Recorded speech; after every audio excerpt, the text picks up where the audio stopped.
Hello there. Today I have with me Dr. Atul Khullar. He is the medical director of Northern Alberta Sleep Clinic. He's also an associate clinical professor with the University of Alberta, the Department of Psychiatry. And welcome, Dr. Khullar. Thank you, Andre. Pleasure to be here. Thank you. I appreciate your time on this because I want to delve more into sleep and ADHD. In 2022, I saw you at the CADRA conference, and you were talking a lot about some research and points around sleep and ADHD, and like especially high achieving ADHD entrepreneurs, we don't sleep because we don't do enough time, too much going on, or just the excitement of business is keeping us awake. But at the same time, the ADHD as well can complicate sleep patterns. Absolutely. So people with ADHD get hit with sleep problems from all sides. So number one, the biology of ADHD disrupts sleep, right? Interesting. They're just intertwined because they're next to each other in the brain. People with ADHD are more prone to having sleep disorders, Okay. and having disrupted sleep and these sorts of things, independent of anything, independent of therapy, independent of what they do. So they're already starting a little bit behind the eight ball. The second chunk that people really need to know is people with ADHD tend to have what's known as they tend to be night owls, tend to Yeah. have a later circadian rhythm. And that's very similar to entrepreneurs, actually, who don't fit into sort of the 8 to 4, 9 to 5 work Oh, world. okay. It is very interesting, with COVID and the work from home thing, a lot of people with ADHD already knew that, right? Yeah. Right. They're like, and it's not 100 or 0, but just having that flexibility, maybe 2 days in the office, maybe Mhm. a day in the office, and it's very variable depending on the person, but the flexibility I think is key, and that is improved their productivity significantly because they're not in this routine, which is very artificial to a lot of people with ADHD, getting up at 7, getting ready, going in traffic, artificially set hours, right? So I Right. think that's an important point too. The third chunk is that although stimulants disrupt treatment and that's the common thing that doctors look at, often, not sleeping of ADHD means your stimulant or treatment may not be working well enough. And people Oh, don't really wow. understand that concept. So a classic example would be somebody who is taking a stimulant, for example, that's not lasting long enough for them. Mhm. So they'll get a few good hours, they'll almost crash, 6, 7 o'clock, and fall asleep, and then almost be too, they're still tired, but they're still too activated to sleep because the stimulant did not last the proper length of time. So that's another chunk as well. And the final chunk is often, if you're not sleeping of ADHD, that could be another comorbidity at work. And then finally, like you said, it's the tending to put too much into a day, not structuring things, the sleep deprivation, which in itself worsens the ADHD. So it's a bi-directional relationship. So, okay, so having less sleep and trying to keep up the schedule, being too busy, and that is actually exasperating our ADHD symptoms.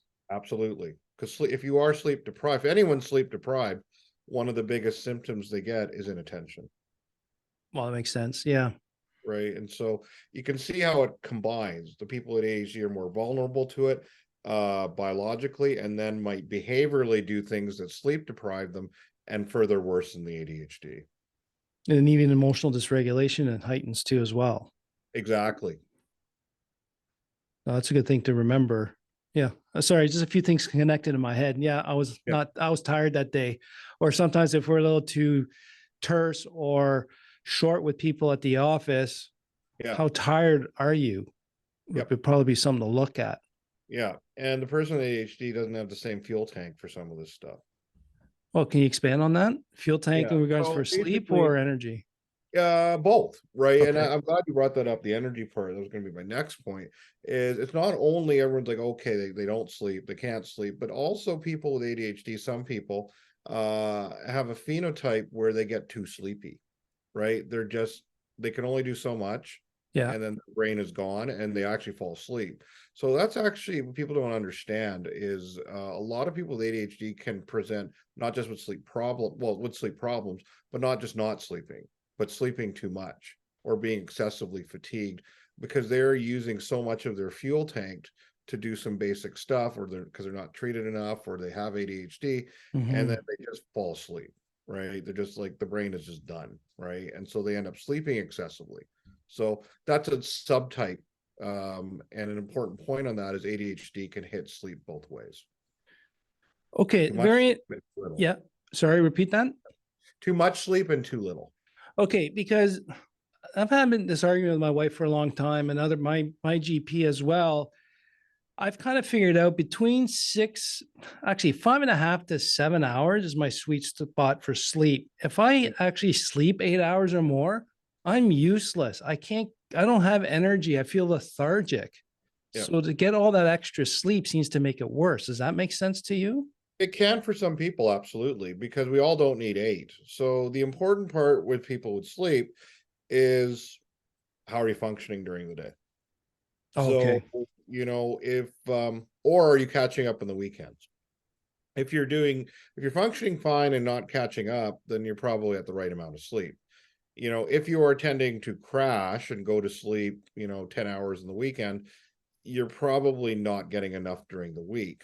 Okay. And although you do recover, and it's important to recover, recovery sleep isn't as good as just getting the same amount every night, to your point. So the body would prefer, let's just do an example. We have 7 days a week, right? The body would much prefer you sleep 7 hours every night Yeah. versus sleep depriving yourself and going 6 6 6 6 6 6 10 10 on the Right. weekend, right? Even though that's the same total amount, or one's 50 hours, one's 49 hours. But the point is the body will be more rested with the regular amount of sleep.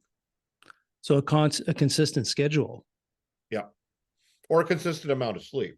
Because entrepreneurs, Okay. No, fair enough. Yeah. right, Consistent amount. Yeah. Yeah. like and it's more important really to wake up around the same time than to go to bed at the same time, right? If I had to pick one, because we have to live in the real world. Well, everyone says consistent schedule, but I'm more about relative consistency, right? Because I live in the real world, and Hmm. making sure that you do get that sleep at some point. Right. Right. Relative consistently. Yeah. I think that's one of the main reasons I appreciate when I hear you speak. You are in the real world. From the research side, it's very theoretical and all that. And you really make things practical. And I really like that term relative consistency. And is waking up the same time better beneficial in the morning? Is that for just to get to work on time, or is that like a sleep thing? That's kind of just reset the circadian rhythm, right? And so, as we talked Okay. about earlier, body clocks and people with ADHDs tend to drift towards night. Right. And so, by getting up at the same time, and it has to be, I'm not saying early. Everyone think, oh, you mean early. I'm like, no, it's similar time that's natural for you. Yeah. So, and I'm saying within an hour, Mhm. right? Don't get up at like 1 p.m. one day and 10 a.m. the next day and 7. That's not going to be very good. We're talking about like within sort of an hour, whatever's comfortable to you. And again, work can and school can influence that to some degree, but I think especially people with ADHD, they kind of know when their peak hours are, and you should Right. try to structure your life. Entrepreneurs know this, Mhm. right? Around your peak hours, and try to make your schedule work for you rather than the opposite. Right. That makes a lot of sense. So is delayed sleep phase disorder part of this biology of the ADHD and sleep brain, or is that something different? Yeah, it's hard to say. We don't know the full underpinnings. Okay. And I'm actually, to be honest with you, Andre, I don't like calling it a disorder. Because only a disorder is because of kind of the social world, right? Right. Exactly. You My know, it, mantra. yeah. So, we're not quite sure where 8 to 4, 9 to 5 came from. That's where more traffic is. I just call it delayed sleep phase. It's a disorder when it gets in the way of your life, Yeah. right? So, or if it's really late, like, going to bed 5, 6 a.m. But part of it is it's a separate thing, but the ADHD brain tends to be far more likely to have it. And it's actually pretty common with most mental health disorders. Right. And we're not quite sure why. There may be some disruption in circadian timing or inconsistency or something about signaling. We don't have that answer yet, but know that they're more prone to that. I think Because it's not fitting with the social yeah, construct of yeah, the world. So of being the a night world. owl, you got phase disorder because that's not what the rest of the world should be. I don't see a lot of people with phase advance unless it's Okay. real bad, right? Right. Or like because they're the people get up go to work early every morning, and Hmm. they're there at 6:30, right? I'll give you an example for my own self. I have a little bit of phase delay, right? And it gets better as you get older, but this is why, I don't really start, I'm lucky I have that flexibility before 10:30, right? Right. And I'll often work 10:30, 11 to about 6:30. Now, Hmm. my advantage is I can do that and I duck traffic, right? So, Yeah. but that doesn't always fit with someone's lifestyle or when they have kids or that sort of stuff. But being aware of that is the first step. Right. Very good point.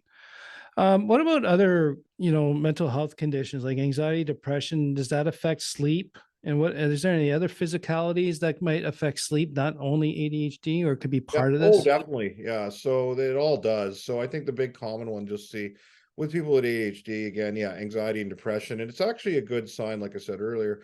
If someone feels like, well, I'm still not sleeping, but I feel like my ADHD is okay, then to look for another cause, Right. whether mental health or physical.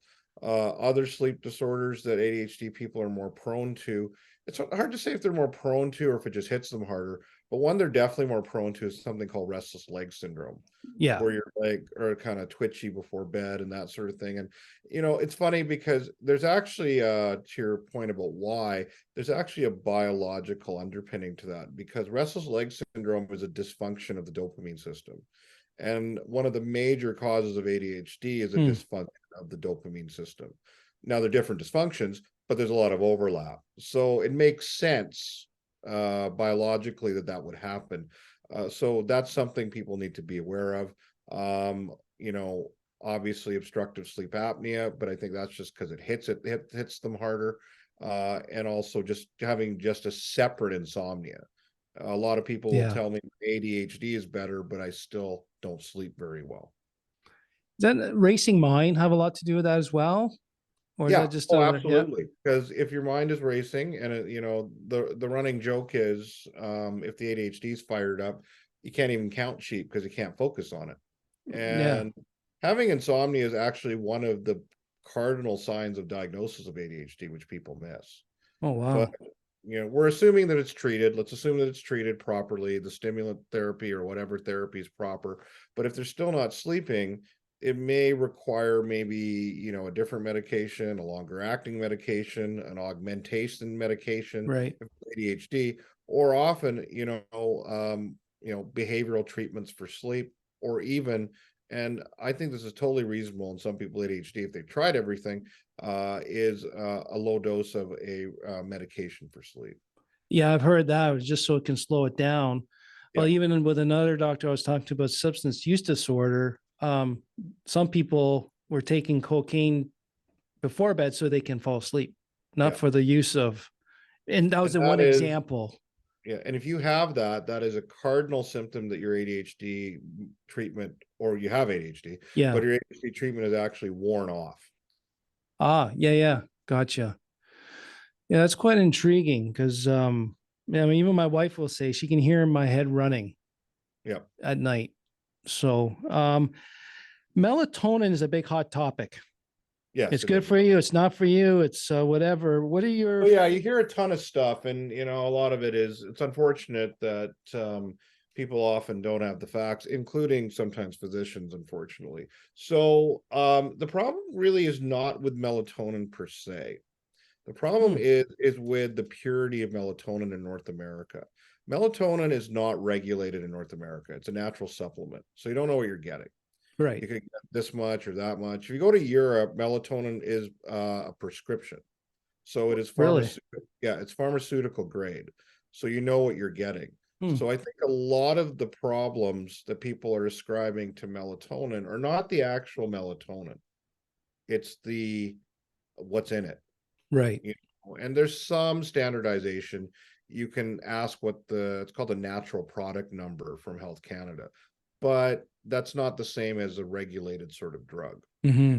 So, yeah, melatonin's a great way to start fights at sleep meetings as a joke, right? Yeah. But there is some data with properly dosed melatonin in ADHD and sleep. It's not a strong thing, but it definitely can help, Yeah. right? But I think the issue is when you just go buy it from the store, you don't know what dose it is or how much it is.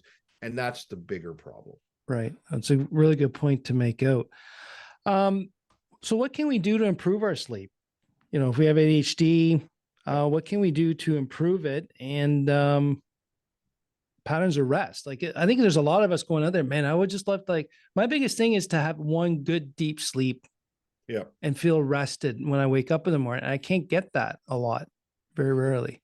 Yeah, so it's multi-pronged. I'm just going to go back to one more thing about Yeah. melatonin. Finish your point on that. The other thing with melatonin, where it can be useful for, is making you less of a delayed sleep-wake phase. So melatonin has two effects. It's a mild hypnotic, hit and Mhm. miss, but it's very effective if you take a small dose 3 to 4 hours before your preferred bedtime to shift your phase earlier. Oh, okay. And a Interesting. lot of people get confused between those two effects. Okay. Right? So it's not just melatonin as a bedtime pill. You can also use melatonin in a small dose, especially in conjunction with light therapy, to move your cycle earlier. So I think that's the other important point that people get confused about melatonin. So if I want to shift my sleep from 11 p.m. to say 9 p.m., then I should be taking the melatonin at 6. Yeah, and it only works so well. You can only shift your cycle so well. Right. Usually we're doing it from shifting someone from 2 or 3 to 10 to 11. Right. But the most Okay. Fair important enough. part with that, if people want to try and shift, is get as much light as possible earlier in the day. Oh, natural light. Yeah. Gotcha. Yeah. Yeah. So Because that, that's actually a better shifter. And what people forget, reduce if you live in northern sort of climates or like I do in Edmonton, reduce the amount of light you get in the evening. Now right. that can be done if sort of with some UV sunglasses, if you're outside or that sort of thing. Hmm. Blue light's pretty modest. It doesn't, everyone's like, oh, blue light does this and blue light keeps you awake. It's actually more what you're doing on the device versus the blue light. Yeah. Right. Fair enough. Yeah. Yeah. Getting that mind racing and that dopamine gets kicked up. Exactly. And that's what's Exactly. keeping you awake, not the device. Yeah. But to move on to your other question about what can you do? So I think the first step is to maybe almost chart your sleep, right? For a week or two, just to see what time you're going to bed, what time you're getting up, how much caffeine you're having or Yeah. nicotine or other substances, when you're taking your meals, just to start creating a pattern. So, just to look at it, like, so, because for example, if you eat too late, you'll stay up later, right? So that Right. can be one thing, and you may not realize that, oh, geez, I'm having caffeine at 3, 4 o'clock. And then you can kind of systematically look um, at the behavioral problems. So that's number one. Number two is really assess your bedroom environment. So the first question you got to ask yourself is how much non-sleep time are you spending in your bed or in your bedroom? Because the more non-sleep time you spend in your bed or in your bedroom, the worse your sleep is going to be. That is Because you're probably not training your brain to say, this is sleep time. This is whatever exactly. time. Right. Yeah. So, and then, does your phone really need to be beside you? Right. We all use their alarms now, alarm clock's $10, or you can put it across the room. That way you're Right. not have the propensity to check it if you really must keep it in your room. Are you watching TV in bed? Are you Yeah. doing other things in bed? Are your curtains letting light in early in the morning? Is the temperature of your bedroom reasonable? People usually keep the rooms a little too warm. From a circadian rhythm point of view, it should be a little lower because sometimes temperature shifts are what facilitate sleep. So Yeah. usually I would say 17 to 19 degrees Celsius, 20 max. And a lot of people keep their rooms much warmer. So about 64, 65 Fahrenheit for Yeah, or imperial people? I would say up to about, yeah, 65 to 68-ish, right? Yeah. Okay. Yeah, right. And so that can sometimes improve it. So that's where I would start. Wow. And yeah, and the food thing is a big one. Because your stomach's digesting all night, and that takes energy from Yep. sleeping. Yep, it does. Or it just regulates the system, right? Or it Right. doesn't, it keeps you awake longer. And as we talked to you about, you eat earlier, you go to bed earlier. It's, you Hmm. know, it's kind of a biological fact. It's actually what a lot of armies around the world use to help with jet lag, is time to meals. Oh, yeah, that makes sense. Yeah. So if you want to go to bed earlier, get less light and eat earlier. That'll Hmm. that'll start the process. So So I got to finish off here. These are really great points. And I'm really happy with this because it's not stuff I've read yet. And it's really good and practical. Like I said, like that's why I really like you, Dr. Khullar. Very practical and realistic recommendations. So earlier we are talking about how ADHD brains are usually more like night owls. yep. Yet I'm really keen on waking up early. And I think with time, it's because that's the only way I can get stuff done because no one's around. But are we able to train, quote unquote, air quotes, our body to be morning people if we're actually night owls? Because I'm getting a little And confused here. Because sometimes when I yep, stay up late, I'm on fire. yep. But I can't 5 o'clock or 4:35. I'm up no matter what anymore. Yeah. And so it's individual to your point. And a lot of what I just said is a tendency. It's not necessarily a Yep. fait accompli. Circadian rhythm is very individual, how much you can move it, how much you can, and this is, I think it's worth experimenting to see what works for you. Right. Right. A good way to look at that is there's a questionnaire you can download online. It's floating around in some sort of website. It's called the Morningness Eveningness Questionnaire, Hmm. right? The MEQ, and that will give you a sense of what you prefer. And then, like you said, with behavior, with habit, you can work at moving yourself a bit earlier. And it just that's part of this whole discussion as I was having earlier about understanding your circadian rhythm, right? Because Right. that's the first step. You And may it's not all be, unique. It's all unique to the it's person. very unique, right? Everyone's like, oh, you do this or you do that. It's so unique. Everyone's got a target. Yes, most people are centered around, 10 to 6:30 or 11 to, Hmm.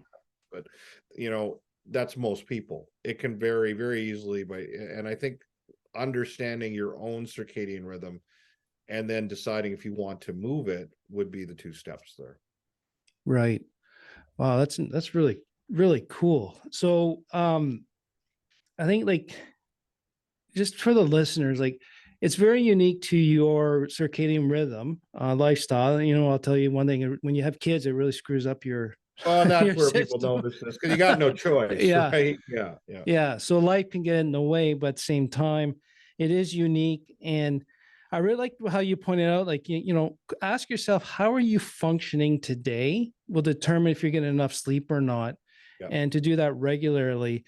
And the to-dos I really like. Chart your sleep for a couple of weeks, including what you're eating, caffeine, nicotine, whatever, food timing, and then to assess the bedroom environment, which I think a lot of people are underestimating has a big impact. Mhm. And then one thing I'm trying to tell my teenage daughters to stop hanging out in the room all day Yep, and do their homework in that day and in their room all the time yeah, because the brain yep, understands the different environments. yep, absolutely. That's and over time that can really, really change things and make your sleep much worse. And it's not a night to night thing. It's a week to week thing. And the Another interesting important insight. question is not how you slept, it's how you felt during the day. So if you're going to monitor your sleep on the app or whatever, they're not perfect, but Mhm. don't get too hung up on that. It's how you function during the day. So it's not how you sleep at night, it's how you function in the day, is what I heard. And sleep is part of that, right? Yeah. So Oh, if you're wow. functioning fine, right? And I think it's really important to understand it's a little more difficult with ADHD because sometimes they are using a stimulant, they are using a little bit of caffeine, right? And they're not going to cut that out because of function, but maybe, if the sleep improves, you could look at reducing some of that, or maybe Right. that's propping them up a bit, and working on the sleep. it's not going to cure the ADHD, but it No. might make it easier to manage with slightly less medication, or not the addition of caffeine, which I have a lot of my patients do. Right. And for me, if I have caffeine after 12 noon, I Yeah, can't sleep. I can't fall asleep. I'm wired till 12 or 1 in the yeah. morning. And that's a metabolism thing. And I think it's Yeah. really important for listeners to understand that caffeine and stimulants work differently. They work through different systems Ah, biologically, right? that's an interesting conversation for another day. People don't Yeah. really realize that, and they have a Ah, synergistic effect. So, and they can also have a synergistic level of side effects. So if you're having side effects or stimulant therapy, really look at tapering your caffeine, because you can't just stop because you go through withdrawal. Because most yeah. people, before they're diagnosed, or if they're improperly treated or not on a good enough dose, or are using tons of caffeine. Yeah. Well, guilty. Yeah, right. So you got to ask yourself, why are you doing that? Is it habit? Are you functioning? Now, I'm not talking about a cup of coffee in the morning. That's not, like that's not. No. But if you're using a ton of caffeine, understand that it's having a synergistic effect with your stimulant or your ADHD therapy, which can be good and bad, Yeah. and may be reflective of, maybe you need to pay some attention to the sleep part of it. Well, it's like anything else. It's overabundance or underabundance is usually the Yep. issue. You got to find Yep. that balance. So, Exactly. Yep. which I think the way what you demonstrate to us and explain to us too very well is that the relationship of sleep and ADHD management is extremely important and has a lot to do with a positive lifestyle. Like you said, get that balance, figure it out, what your unique sleep cycle and food cycle and is and everything. So thank you very much, Dr. Khullar, for this insightful presentation. Like, well, it's not even a presentation, a conversation, because I definitely got a lot out of this. So thank you for your time. Yeah, thank you for your time, Andre. Happy to do this again in a different topic. Oh, I think for sure. And I think caffeine and stimulants might be one. Yeah, sounds good.